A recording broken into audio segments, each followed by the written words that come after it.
May 18 bilyong pisong pondo raw ang Kongreso para sa maintenance and other operating expenses o MOOE. At sa ilalim yan ng 2026 national budget, ayon kay Batangas 1st District Representative Leandro Leviste. Sabi niya, masikreto ito at mahigit 7 bilyong pisong mas mataas kumpara noong 2025. May unang balita si Bob Gonzales. Pinost ni Batangas 1st District Representative Leandro Leviste sa social media ang mahigit 2 milyong pisong halaga ng mga tseke. Inisyuan niya ang mga ito sa opisina niya hanggang Oktubre 2025 para aniya sa sahod at MOOE o Maintenance and Other Operating Expenses ng Kongreso. Sabi ni Leviste, bahagi ito ng anyay masikretong 18 billion pesos na MOOE. 18.58 billion pesos yung MOOE fund ng Kongreso sa 2026. Mas malaki pa nga sa 2025. At walang breakdown saan ito napupunta. Humingi nga po ako at kinausap ako na wag nang magtanong tungkol dito. Wala pong debate. Bakit natin itinaas pa ang MOOE fund? I-divide po natin ito sa 318 congressman. Baka mga 58 million pesos per congressman ang lumalabas. Kada taon? Kada taon po. Sabi ni Leviste, hindi kailangang resibuhan ng MOOE, kaya pwede raw magdesisyon ng kongresista kung paano ito gagastusin. Kasali po dito yung kuryente, yung tubig, yung bond paper ng House. Pero sa 2026 budget, initially, mga 10 plus billion siya, tapos naging 18 billion. Itinaas po ng 7.8 billion. Ibig sabihin, yung itinaas na 7.8 billion, mga 24 million per congressman ba yan? Yun po ay pwede natin sabihin, yung discretionary o yung hindi naman utilities and expenses ng Kongreso. Ayon kay Leviste, makukumpirma niyang may natatanggap na nasa 1 milyong pisong MOOE kada kongresista buwan-buwan.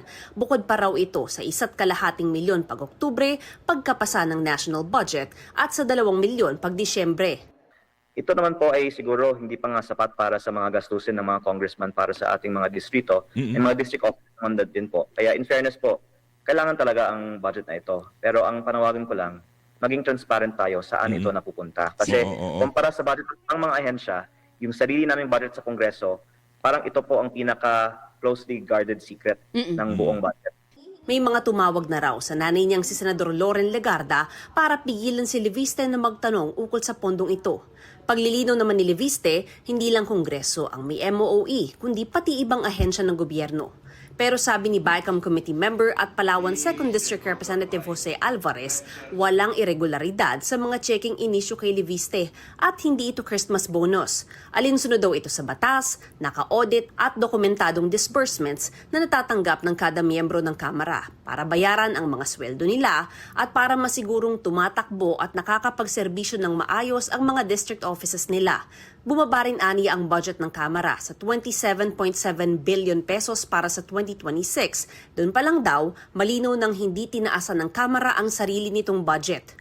Wala raw itinatago ang Kamara dahil dumadaan sa matinding pagbusisi ang budget nila tulad ng ibang ahensya ng gobyerno. Ito rin daw ang pinakabukas na budget sa kasaysayan na nasubaybayan ng publiko. Dapat daw katotohanan ng basihan kung may alegasyon ng maling paggamit ng pondo at hindi walang basihang spekulasyon. Nauna nang sinabi ni Leviste na may 2 milyong pisong Christmas bonus ang mga kongresista. Pero sinalag ito ni House Committee on Public Accounts Chair at Bicol Saro Party List Representative Terry Ridon. Parang hindi naman Christmas bonus po yung mga binibigay sa mga kongresista. Parang lahat po ng mga binibigay po ay para sa mga programa, aktibidad at mga gawain. Noong pong mga kanya-kanyang mga opisina. Sa disbursements po ito, na cheque.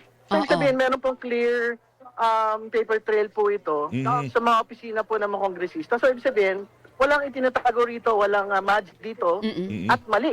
Yung pong insinuation na binabanggit. And like what I stated, sinagot na ito ng majority at minority. Dagdag ni Ridon, matagal nang nagbibigay ng ganito ang Kongreso.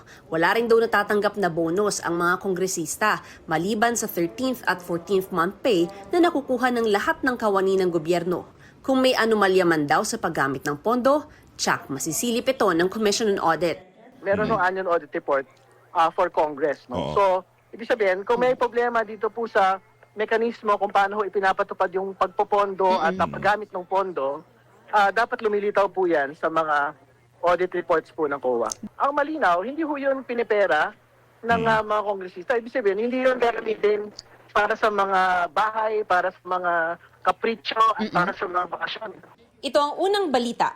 Mav Gonzalez para sa GMA Integrated News. Igan, mauna ka sa mga balita, mag-subscribe na sa GMA Integrated News sa YouTube para sa iba't ibang ulat sa ating bansa.